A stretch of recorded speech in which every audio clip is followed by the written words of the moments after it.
하늘이 열리며. 누가복음 3장 21절에서 22절 말씀. 백성이 다 세례를 받을새 예수도 세례를 받으시고 기도하실 때 하늘이 열리며 성령이 비둘기 같은 형체로 그의 위에 강림하시더니 하늘로부터 소리가 나기를 너는 내 사랑하는 아들이라 내가 너를 기뻐하노라 하시니라. 오늘은 하늘이 열리며 라는 제목으로 말씀 전하겠습니다. 오늘은 기도하면 어떤 일들이 생기는지에 초점을 맞추어서 말씀을 전하려고 합니다. 오늘 본문이 누가복음인데 다른 복음서랑 비교해 볼 때 누가복음이 가지고 있는 두드러진 특징들이 있습니다. 여러 가지가 있는데 특히 누가복음은 기도가 강조되고 있어요. 그래서 기도가 강조되는 그런 특징이 있다는 겁니다. 그래서 다른 복음서에서는 예수님이 세례 받으신 사건, 12제자를 뽑으신 사건, 예수님이 여러 가지 일들을 하신 사건, 이렇게 사건 중심으로 기록했는데요. 누가복음은 그런 사건의 과정에서 예수님이 얼마나 기도에 전념하셨는지 그 부분을 잘 보여주고 있다는 거예요. 그래서 사건들 속에 항상 예수님의 기도하시는 모습이 누가복음에는 나타나 있어요. 다른 복음서에는 그런 부분이 잘 나와 있지 않거든요. 그래서 그런 부분들 몇 가지 한번 살펴보시면 먼저 누가복음 5장 12절부터 13절 한번 보겠습니다. 누가복음 5장 12절부터 13절. 이때 예수께서 기도하시러 산으로 가사 밤이 새도록 하나님께 기도하시고 밝음에 그 제자들을 부르사 그 중에서 12를 택하여 사도라 칭하셨으니, 이게 지금 뭐냐면 제자들을 택하시기 전에 예수님께서 철야 기도를 하신 모습이에요. 이게 이렇게 나와 있고요. 또 베드로가 신앙 고백을 한 사건이 있지 않습니까? 주는 그리스도시요 살아계신 하나님의 아들이십니다. 이렇게 고백한 사건이 있잖아요. 예수님은 그 전에도 기도를 하셨다고 누가복음은 기록하고 있습니다. 누가복음 9장 18절 한번 보시면 예수께서 따로 기도하실 때에 제자들이 주와 함께 있더니 물어 이르되 무리가 나를 누구라고 하느냐. 그렇죠? 이게 무리가 나를 누구라고 하느냐, 그러니까 다른 제자들이 헛소리하고 베드로가 신앙 고백하잖아요. 근데 이전에도 예수님께서 따로 기도하셨다. 이렇게 또 기도하신 게 나와 있고. 하나만 더 보겠습니다. 주기도문을 예수님이 가르쳐 주셨잖아요. 기도하는 방법. 그 주기도문 가르쳐 주시기 전에도 예수님은 따로 먼저 기도를 하셨어요. 누가복음 11장 1절 말씀 한번 보겠습니다. 예수께서 한 곳에서 기도하시고 마치심에 제자 중 하나가 여짜오되 주여 요한이 자기 제자들에게 기도를 가르친 것과 같이 우리에게도 가르쳐 주옵소서. 그렇죠? 예수님께서 따로 기도하시고 마친 다음에 그 다음에 제자들에게 기도를 가르쳐 주시는 그런 모습이 나와 있습니다. 이렇게 누가복음은 사역하시기 전에 항상 기도로 준비하시는 그런 예수님의 모습을 강조하고 있는 것을 볼 수 있습니다. 오늘 본문도 마찬가지예요. 오늘 본문은 예수님이 요한에게 세례를 받으셨던 사건 아닙니까? 다른 복음서에도 나와 있는 장면이죠. 그래서 예수님이 세례를 받으실 때 하늘이 열리고 음성이 들렸잖아요. 다른 복음서에는 그렇게 나와 있어요. 그런데 누가복음에만 묘사된 장면이 있다는 겁니다. 바로 기도하시는 장면이에요. 오늘 본문 말씀 21절 다시 보실까요? 백성이 다 세례를 받을새 예수도 세례를 받으시고 그 다음 뭐라 그래요? 기도하실 때에 하늘이 열리며. 이 기도하실 때 누가복음에만 나와 있거든요. 자, 지금 하늘이 언제 열렸습니까? 예수님이 기도하실 때 열렸다라고 분명하게 기록하고 있습니다. 그러니까 하늘은 그냥 열리는 게 아닙니다. 기도할 때 열린다는 거예요. 역사는 기도할 때 일어난다는 것입니다. 우리에게 복이 임하는 것도 기도할 때, 그때 임하고요. 그래서 축복이라는 하나님 나라의 창고가 있으면 그 창고의 문을 열쇠는 기도예요. 기도. 문을 여는 열쇠는 오직 기도밖에 없다는 겁니다. 이렇게 우리가 기도하면 역사가 펼쳐져요. 어떤 역사냐? 열리는 역사가 펼쳐진다는 겁니다. 우리가 기도하면 복이 부어지는 역사가 펼쳐진다는 거예요. 가만히 있을 때가 아니라 다른 거 할 때가 아니라 오직 기도할 때 역사가 일어나고 기도할 때 능력이 부어지고 기도할 때 복이 임하는 것입니다. 자, 여기까지는 여러분도 잘 알고 있는 내용일 거예요. 그죠? 기도할 때 열린다. 기도할 때 복이 임한다. 이런 건 여러분도 잘 알고 있는 내용 아닙니까? 그런데 많은 사람들이 잘 모르고 있는 게 있어요. 그걸 오늘 좀 제대로 알고 넘어갔으면 좋겠습니다. 기도할 때 하늘문이 열리는 것도 알아요. 하늘로부터 무엇인가 임한다는 것도 알고 있다고요. 그런데 구체적으로 그 내려오는 것이 무엇인지, 즉 복이 무엇인지 그 내용에 관해서는 많은 사람들이 잘 몰라요. 그래서 오늘 그게 무엇인지 복의 내용까지 깨닫는 시간이 되었으면 좋겠어요. 이해하기 쉽게 말할게요. 기도하면 복이 임해요. 기도했는데 아무 변화가 없고 그런 게 절대 아니라는 겁니다. 분명하게 말씀드리지만 기도하면 복 받습니다. 그런데 그 복이 뭐냐는 거예요. 일단 많은 사람들이 복 그러면 뭘 생각합니까? 물질을 생각해요. 돈 많이 버는 거, 재산 많아지는 거, 그게 복이라고 생각하죠. 하지만 지난주에 살펴봤잖아요. 재물은 복이 아니에요. 그러니까 부자가 복이 아니라고요. 물론 재물이 복이 될 수도 있죠. 그러나 복이 반드시 재물은 아니라는 겁니다. 아브라함과 지난주에 우리가 살펴봤지만 아브라함과 조카 롯에게 재물이 많아졌어요. 그게 복이었나요? 복이 아니죠. 그 재물이 많아진 거는 그냥 도구에 불과했다는 거예요. 하나님이 일을 하실 때. 아브라함이 약속된 복을 받기 위해서는 어떻게 해야 됐습니까? 온전한 순종이 필요했죠. 그 온전한 순종이 뭐예요? 롯과 헤어지는 거라고요. 그래서 그 롯과 헤어질 수 있게 하나님께서 그 상황을 만들어 주시기 위해서 주신 게 재물이에요. 그냥 도구 수단에 불과했다는 겁니다. 재물은. 아브라함에게 그까지 재물이 복이 아니었다니까요. 더 엄청나고 놀라운 복을 위한 과정에 불과했다는 겁니다. 그러니까 우리에게 돈은 그게 상일 수도 있고 그게 버릴 수도 있어요. 그러니까 여러분이 지금 열심히 일해갖고 돈 많이 벌고 있다고 해도 그게 꼭 하나님이 주시는 축복이라 이렇게 꼭 말할 수는 없다는 거죠. 자, 그럼 복이 뭐냐? 도대체 기도할 때 하나님이 우리에게 어떤 좋은 것을 주시냐? 그것은 바로 하나님께서 우리를 쓰시는 거예요. 다른 말로 하면 사명을 주시는 거예요. 하나님 나라에서 진짜 복은 뭐냐? 일복이에요. 일복. 다른 말로 하나님이 우리에게 미션을 주시는 거예요. 그게 복이에요. 그래서 기도는요. 우리가 하나님께 쓰임받는 인생을 만들어줘요. 이 원리는 예수님께서 들려주신 달란트 비유를 생각하시면 돼요. 달란트 비유 아시죠? 예수님이 들려주신 거. 거기서 달란트가 뭘까요? 그 비유에서 말씀하고자 하는 것은 달란트가 돈을 상징하는 게 아니에요. 달란트는요, 사명을 말하는 겁니다. 사명. 탤런트라고 하죠. 은사. 그래서 사명 제대로 감당한 사람에게는 더 큰 사명을 맡겨주시고 결국 천국 잔치에 참여할 수 있게 해주시고 반대로 사명 감당 안 한 사람에게는 그 사명도 뺏고 또 어두운 데 쫓겨서 슬피 울며 이를 가는 그런 징벌을 내리시는 거예요. 마태복음 25장에 그 달란트 비유가 나와 있지 않습니까? 그 마태복음 25장을 보시면 그 21절 보면 착하고 충성된 종아 네가 적은 일에 충성하였음에 내가 많은 것을 내게 맡기리니 내 주인의 즐거움에 참여할지어다. 이게 복이고요. 또 이제 26절에 넘어가면 한 달란트 받은 사람한테 이렇게 말씀하세요. 악하고 게으른 종아 나는 심지 않은 데서 거두고 해치지 않은 데서 모으는 줄로 네가 알았느냐? 그러면 네가 마땅히 내 돈을 취리하는 자들에게나 맡겼다가 내가 돌아와서 내 원금과 이자를 받게 하였을 것이니라 하고 그에게서 그 한 달란트를 빼앗아 10달란트 가진 자에게 주라. 이게 화라고요. 이게 화. 어느 게 복이고 어느 게 화인지 아시겠어요? 우리는 뭐가 복인지 뭐가 화인지 좀 분명하게 알아야 돼요. 예수님이 이 땅에 오셔서 그렇게 많은 말씀을 하시고 많이 가르쳐 주셨는데도 돈 좀 많은 게 그게 복인 줄 알고 돈 없으면 그게 화인 줄 아는 그런 어리석은 상태로 계속 살면 안 된다는 겁니다. 뭐가 복이고 뭐가 저주인지. 그래서 내가 지금 복 받고 있는 건지 벌 받고 있는 건지 그 정도 분별은 우리가 할 수 있어야 되지 않아요? 알아야 고칠 거 아니에요. 일단 알아야 될 거 아닙니까?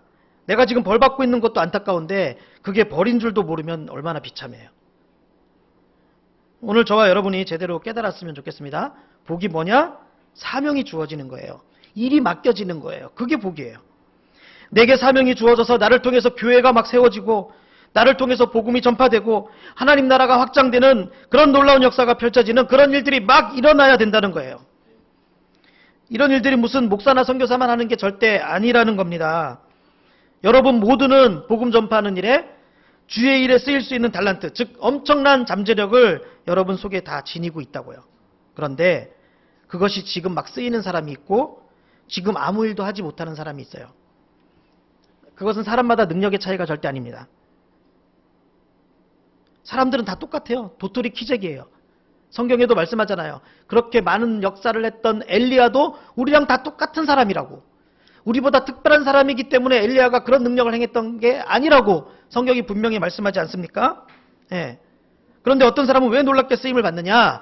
그것은 그 사람이 잘나서 그런 게 아니라 하나님이 붙잡고 계시니까 그렇게 되는 거라고요. 하나님이 쓰시니까 그냥 되는 거라니까요. 예를 들면 제가 예를 하나 들게요. 뭐 저랑 같이 신학대학원에서 같은 반에서 공부했던 사람들이 한 80명 정도 되거든요. 그 중에서 지금 목사님 되신 분들은 한 50명 정도 되는 것 같아요. 예를 들어서 만약 저는 막 사역들이 많은데 우리 다른 동기 목사님들, 그 50명 목사님들은 사역이 별로 없다고 쳐요. 자, 그렇다고 그게 제가 잘나서 그런 겁니까? 그게 아니에요. 그냥 하나님이 저 쓰시니까 되는 거예요. 하나님이 저 붙들고 쓰시니까 그렇게 사역이 있는 거예요. 뭐 사람들의 능력에 따라 사역을 많이 하고 사람들의 능력에 따라 사역을 적게 하는 게 아니라는 겁니다. 제가 왜 이 예를 드냐면 제가 그 나머지 분들보다 은사나 재능이 실력이 굉장히 부족하거든요. 그런데도 제가 부족해도 제가 실력이 없어도 하나님은 저를 쓰실 수 있어요. 그냥 하나님 마음이에요. 그거는 사람의 능력에 달린 게 아니에요. 근데 그 사람을 쓰실 때 그 사람 속에 심지어 나 자신도 잘 알지 못했던 그런 에너지들이 나와요. 그런 실력들이 나와요. 그 안에 주신 달란트들이 있기 때문에 그래요. 여러분도 잘 모르는 거예요. 근데 하나님이 들어서 여러분들을 쓰시면 여러분들이 생각도 못했던 그런 역사들이 막 일어나는 거예요. 나도 몰랐던 막 내 속에 들어있던 잠재력, 그걸 가지고 또 하나님이 쓰시고 그런 역사가 막 일어난다는 겁니다. 그러니까 하나님의 선택하심에 달린 거예요. 그렇기 때문에 주님 일을 하고 있다는 자체에는 그게 하나님이 주시는 복이라는 겁니다. 여러분, 그래서 지금 나의 모습을 한번 살펴보세요. 지금 나는 얼마만큼 주의 일을 하고 있는가? 나에게 주의 일이 점점 생기고 있는가? 점점 없어지고 있는가? 이런 것을 잘 생각해 보세요. 교회 안에 두 종류의 사람들이 있어요. 교회 일을 점점 맡게 되는 사람이 있고요. 교회 일을 점점 놓게 되는 사람들이 있어요. 그런데 대부분 그게 얼마나 중요한 문제인지를 잘 몰라요. 하나님이 우리를 벌하실 때 여러 가지 방법이 있지 않겠습니까? 그 중에서 사실 정말 비참한 벌이 있어요. 그게 뭐냐면 근데 이게 벌인지 사람들이 잘 모르는 벌이 있어요. 아까 달란트 비유에서도 나온 것처럼 직분, 사역을 거두어서 다른 사람에게 주는 거예요. 이게 하나님이 벌인데 사람들이 그게 벌인 줄 잘 몰라요. 그래서 1달란트 받았던 사람한테도 그러시잖아요. 그에게서 1달란트를 빼앗아 누구한테 주라고? 10달란트 가진 자에게 주라. 달란트가 뭐라 그랬습니까? 뭘 상징한다고요? 사명. 사명 거두시잖아요. 그리고 그 사명 다른 사람에게 주시잖아요. 이런 내용은 성경 곳곳에 나와요. 한 군데만 더 찾아볼까요? 시편 109편 7절부터 8절 한번 보세요. 뭐가 벌인지 한번 보세요. 제가 읽겠습니다. 그가 심판을 받을 때 죄인이 되어 나오게 하시며 그의 기도가 죄로 변하게 하시며 그의 연수를 짧게 하시며 그의 직분을 타인이 빼앗게 하시며. 자, 그의 직분을 어떻게 하신다 그래요? 타인이 빼앗게 하시며. 그러니까 여러분 교회에서도 뭐 일 없거나 아니면 내가 하던 일을 다른 사람이 하게 되면 편하다. 부담 없어졌네. 이렇게 생각할 게 아니라는 거예요. 좋아할 게 아니에요. 굉장히 안 좋게 되고 있는 거예요. 사명 감당에 바쁘지 않은 사람은요, 영적으로 탁하게 돼요. 흐려지게 돼 있어요. 고인물 썩지요. 구르지 않는 바위에 이끼 끼죠. 영적 세계도 같은 원리라고요. 여기 혹시 예수님 언제 오실지 아시는 분 있어요? 그동안 우리한테 말 안 했는데 사실 나를 알고 있다 이렇게 생각하는 사람이 있으면 저 묻고 싶어서. 근데 사실 우리는 언제 우리 주님 다시 만나게 될지 모르잖아요. 그런데 주님 다시 오셔요. 주님 다시 오시면 어떤 사람은 열심히 하나님 나라 세우는 일, 복음 전하는 일 그런 거 하고 있다가 만나고, 반면에 어떤 사람은 먹고 사는 일만 열심히 하다가 주님 만나고, 그렇게 되는 거예요. 바로 그 모습이 달란트 비유에서 종들과 주인이 다시 만나서 계산하는 장면이에요. 우리에게도 곧 닥칠 일이에요.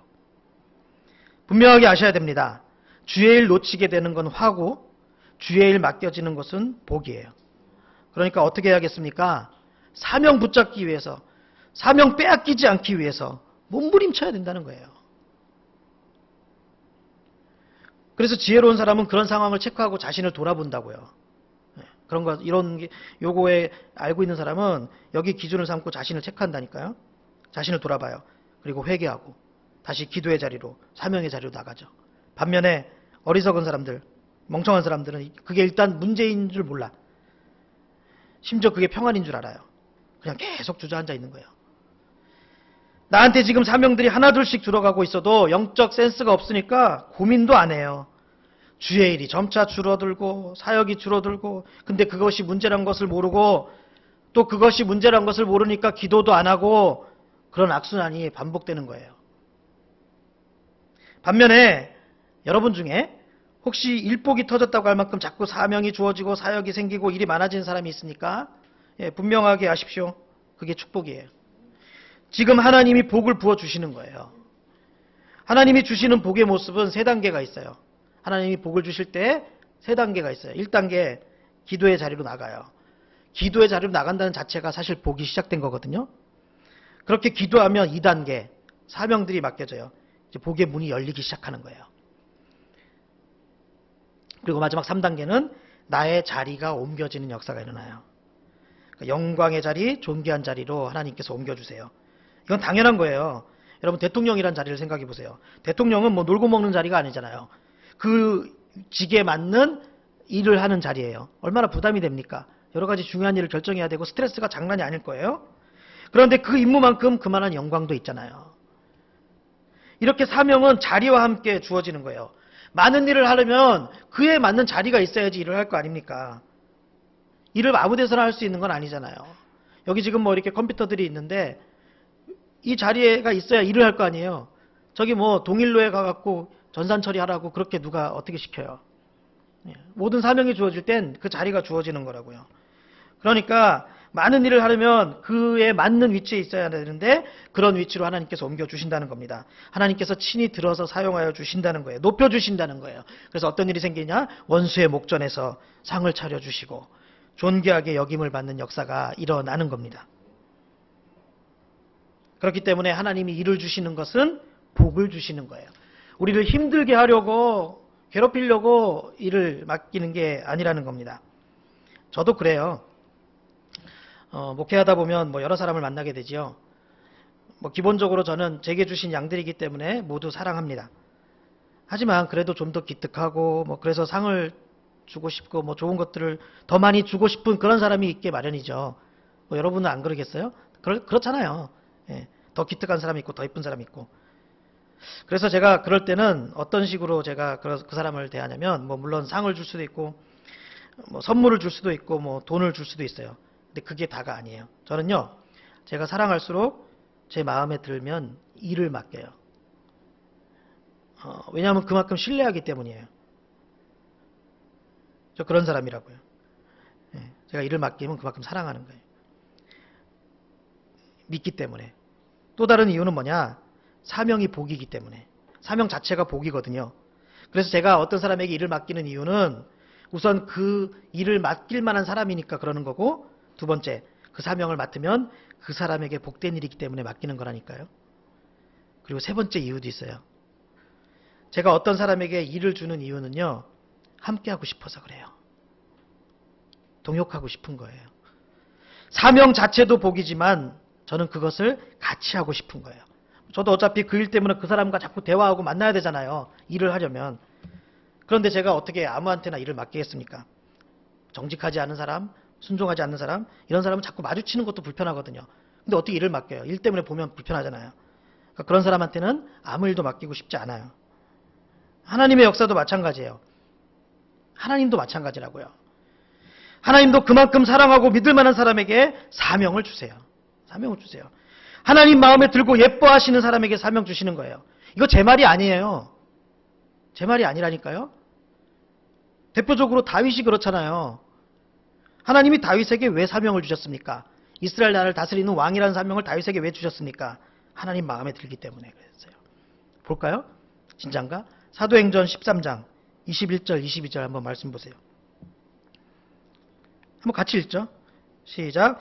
그 후에 그들이 왕을 구하거늘 하나님이 베냐민 지파 사람 기스의 아들 사울을 40년간 주셨다가 패하시고 다윗을 왕으로 세우시고 증언하여 이르시되 내가 이새의 아들 다윗을 만나니 내 마음에 맞는 사람이라 내 뜻을 다 이루리라 하시더니.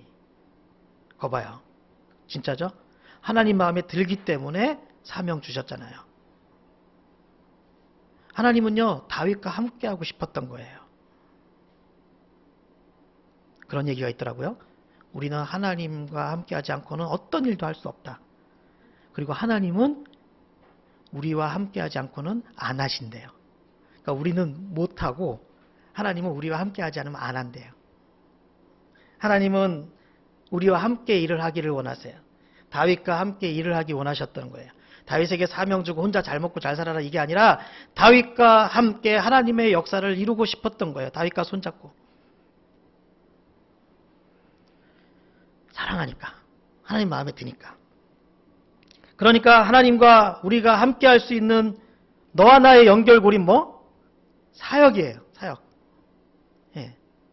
하나님과 우리의 연결고리 그게 사역이라는 겁니다. 사명이라는 것은 사람이 혼자 할 수 없어요. 하나님의 일이기 때문에 하나님이 주도하시고 우리는 동역하는 거예요. 하나님과 함께 손잡고 머리를 맞대고 하는 것이 그걸 사명이라고 해요. 사명이 복된 이유는 바로 이겁니다. 하나님과 함께 일한다는 그 자체가 영광스러운 것이에요. 하나님과 동행하는데 뭐가 부족한 게 있겠어요. 여호와는 나의 목자시니 내가 부족한 게 없으리로다. 예. 하나님이랑 함께 하는데 뭐가 부족한 게 있어요. 그것 말고 복이 뭐가 더 있겠습니까? 하나님이 나와 함께 하시는데 그거보다 더 큰 복이 뭐가 있겠어요. 두려울 게 뭐가 있겠어요. 아쉬울 게 뭐가 있겠어요. 내가 하나님 곁에서 같이 지금 행진하고 있는데 하나님과 함께 동행하고 있는데 그러니까 사명이 주어지는 게 왜 복인지 주의 일로 바빠지는 게 왜 복인지 이제 좀 아시겠죠. 그래서 여러분 이 만남도 중요해요. 파트너 잘 만나야 돼요. 우리는 사역의 파트너를 제대로 만나야 돼요. 이게 어떤 사람하고 만나면 사명 감당하는 일에 시너지 효과가 일어나는 사람이 있고요. 그래서 그 사람 만나면 사역이 생기고 주의 일이 많아지고 의기투합이 되고 막 그러는 사람이 있어요. 반면에 어떤 사람하고 만나면 사역에 대한 대화는 사라지고 관심도 없어져요. 그 사람 만나는 것 때문에 주의 일도 점차 줄어들고요. 뭐 그냥 같이 밥 먹고 차 마시고 같이 노는 일만 하는 그런 사람들도 있어요. 그렇게 시간이 흘러가고 우리 주님 다시 만날 날 다가오는데 누구는 주님 맞을 준비하고 있고 누구는 후회할 일만 하고 있는 거예요. 그래서 지금 내가 자주 만나는 사람이 누군지 또 나한테 제일 가까이 있는 사람이 어떤 사람인지 그것을 점검해야 됩니다. 부부나 연인 사이도 마찬가지예요. 어떤 커플은요 만나면 뭐 먹을까 뭐 할까 이런 대화나 하고 또 어떤 커플은 그 상대방으로 인해서 주의 일에 대한 열정이 생겨요. 그래서 어느 한쪽에서 영적인 인사이트를 얻어서 그걸 얘기하면 그것과 관련된 영적인 대화가 막 풍성해지고 그것으로 사명과 비전을 논하고 주의 일을 함께 막 벌이고 펼쳐지고 그런 일들이 이상하게 일어나는 그런 커플이 있어요. 네. 지금 결혼하신 분들은 우리 부부가 그런 사명의 파트너, 주의 일을 펼치는 파트너가 되도록 노력하고 기도하셔야 돼요. 그리고 아직 미혼이신 분들은 그런 배우자를 만나도록 기도해야 합니다. 그러니까 결혼에 있어서 신앙과 비전을 살피는 것은 뭐 이건 여러 가지 조건 중에 하나 들어가는 게 아니라 기본 중에 기본이고요. 예, 일단 이게 신앙과 비전이 맞아야죠. 그래서 그 비전의 바탕 위에서 이제 그 사람을 만나면 자꾸 교회 일이 생기고 그 사람을 만나면 자꾸 주의 일이 막 떠올라. 그리고 막 거기에 대해서 일들이 펼쳐져 갖고 그 대화로 시간 갈 줄 모르는 예, 그렇게 함께 사명의 자리에 자꾸 서게 되는 그런 사람과 결혼해야 된다고요. 그러면 대박이에요. 그렇게 되면 그 가정이 그 부부가 복의 근원이 되는 역사가 일어나는 거예요. 사명이 주어지고 주의 일로 바쁜 사람은 달란트를 땅에 묻지 않고 달란트를 가지고 열심히 일하고 있는 사람이에요. 그런 사람이 제대로 살고 있는 겁니다. 혹시 주의 일로 바쁘고 사명이 확장되고 있습니까? 하나님께서 당신을 주목하고 계신다는 뜻이에요. 자, 그런데 이렇게 살 수 있는 방법은 뭐라고요? 기도하는 거. 기도하는 것뿐이에요. 오늘 분명하게 아셔야 될 것이 일과 기도는 밀접하게 연결이 되어 있다는 겁니다. 기도하면 하늘이 열리고 복이 내려오는데 그 복이 사명이에요. 기도하는 사람에게 주의 일을 맡겨주시는 거예요. 그러니까 기도하면 주의 일이 생기고요. 또 주의 일을 하기 전에는 반드시 기도해야 되는 거예요. 빌 하이벨스 목사님이 쓴 유명한 책이 있는데 여러분 그 책 읽어보시지 않아도 제목은 다 아실걸요? 그 책 제목이 뭐냐면 너무 바빠서 기도합니다. 네, 맞는 말이에요. 바빠도 기도해야 되고 바빠서 더 정신 차리고 기도해야 되는 거예요. 누가 그렇게 사셨습니까? 신약 성경 읽고 계시죠? 우리 예수님이 그렇게 사셨잖아요. 특히 누가복음을 읽어보세요. 기도. 모든 기도. 예수님이 항상 기도하시는 모습. 그리고 오늘 하나 더 알아야 될 것은 이제 기도하면 바빠진다는 거예요. 예. 바빠서 기도합니다. 바쁘니까 기도합니다. 근데 기도해도 바빠져요. 기도는 한마디로 에너지를 충전하는 과정이에요. 기도는 사명을 부르는 아름다운 향기예요. 그래서 기도하는 사람에게 주의 일이 주어지는 거예요. 신기할 정도로 기도한 만큼 사명이 발생돼요. 왜요? 기도하는 사람에게 영적 에너지가 부어지기 때문에. 사명이 주어지고 점점 바빠지고 사역의 문들이 기도하는 사람들한테 자꾸 열리는 거예요. 영적인 에너지가 주어지니까. 오늘 본문에서 보면 예수님이 세례 받으실 때 하늘이 열렸어요. 하늘이 열리고 뭐가 임했습니까? 하늘이 열리고 하늘에서 돈이 막 떨어졌나요? 오늘 본문 말씀 보니까 뭐가 임했다고 그래요. 하늘이 열리고 성령이 임하셨어요. 자, 성령이 왜 임했을까요? 그냥 기분 좋으라고? 오늘 기념하는 날이니까 예수님 마음 흡족하시라고? 뜨끈뜨끈하라고? 네. 그게 아니에요. 성령이 임했다는 것은 권능이 임했다는 거거든요. 그럼 권능이 왜 임했을까? 세례 받으실 때 이때 이 순간에 예수님께 왜 권능이 임했을까? 사명 감당하기 위해서 그러는 거예요. 예수님께서 이제부터 일하셔야 하니까 성령이 임하신 겁니다. 일하셔야 하니까 기도하셨고 기도하실 때 권능이 임한 거예요. 이 원리는 예수님의 말씀 속에도 분명하게 드러나 있지 않습니까? 유명한 말씀 사도행전 1장 8절 뭐라고 하세요? 오직 성령이 너희에게 임하시면 너희가 권능을 받고 예루살렘과 온 유대와 사마리아 땅끝까지 이르러 내 증인이 되리라 하시니라. 증인의 사역을 하기 위해 하늘문이 열리고 권능이 부어지는 것이에요. 이런 역사가 지금 우리에게 지금 일어나야 한다는 겁니다. 그런데 이런 역사는 무엇으로부터 시작된다고요? 기도로부터 시작된다고요. 기도할 때 하늘이 열리고 권능이 임하고 기도할 때 하나님께서 주의 일을 맡겨주신다는 거예요. 여러분 지금 이런 역사가 일어나고 있습니까? 요즘 이런 역사가 일어나고 있나요? 만약 이런 역사 일어나고 있지 않다면 기도 안 하시고 있는 거예요. 그러니까 자기도 모르게 영적 침체에 계속 빠져 있고 영적 상태가 탁해지고 있는 겁니다. 사역으로 복음 전하는 일로 바쁜 것도 아니고 세상 일로만 그렇게 바쁘게 돌아다니고 있는 거예요. 기도 안 하면 그렇게 된다고요. 또 기도를 하긴 해도 제대로 안 하고 형식적으로 하면 그렇게 돼요. 하지만 예수님이 기도하시던 모습을 보세요. 부르짖는 기도해야지요. 간절한 기도를 해야지요. 작정하고 매달려야죠. 예수님도 그렇게 하셨는데 우리가 얼마나 잘났다고 우리가 얼마나 힘이 많다고 우리는 그렇게 기도를 안 합니까? 예수님도 이렇게 하셨는데 그러고서는 뭐 하늘에서 복이 임하고 좋은 것들이 내게 임하기를 바라요? 기도도 안 하면서? 여러분 기도할 때 능력이 임합니다. 기도할 때 영적으로 맑아져요. 기도할 때 하나님 마음에 합한 사람, 하나님 마음에 꼭 드는 사람이 되는 겁니다. 그리고 그렇게 될 때 사명이 주어져요. 주의 일로 막 바빠져요. 상상치 못했던 놀라운 인생, 여러분이 지금까지 생각도 못한 멋진 인생으로 변하는 겁니다. 요셉이 애굽의 총리가 되어서 그 당시 세계를 다스리던 그 애굽의 총리가 되어서 그런 놀라운 역사를 펼칠 줄 자기 자신도 잘 몰랐을 거예요. 뭐 꿈은 꿨어도 그게 구체적으로 어떻게 펼쳐질지 몰랐을 거예요. 그렇다고 요셉이 무슨 특별한 대단한 사람입니까? 우리와 똑같은 사람이에요. 마찬가지예요, 여러분. 여러분 기도하면 여러분이 지금 상상도 못하고 생각지 못한 그런 일에 하나님 앞에 쓰임받게 되고 그때부터 여러분이 기대하지 못하고 꿈도 꾸지 못했던 놀라운 일들이 일어나는 거예요. 기도할 때 시작되고 사역을 감당하면서 시작되는 거예요. 이 두 가지가 생략된 다음에 어느 날 갑자기 요셉처럼 총리가 되고 다니엘처럼 높은 곳에 올라가고 아브라함처럼 복의 근원이 되고 어느 날 갑자기 그렇게 되는 게 아니라는 겁니다. 반드시 기도와 하나님께서 주시는 일과 연결되어서 여러분의 인생의 문이 열리는 거예요.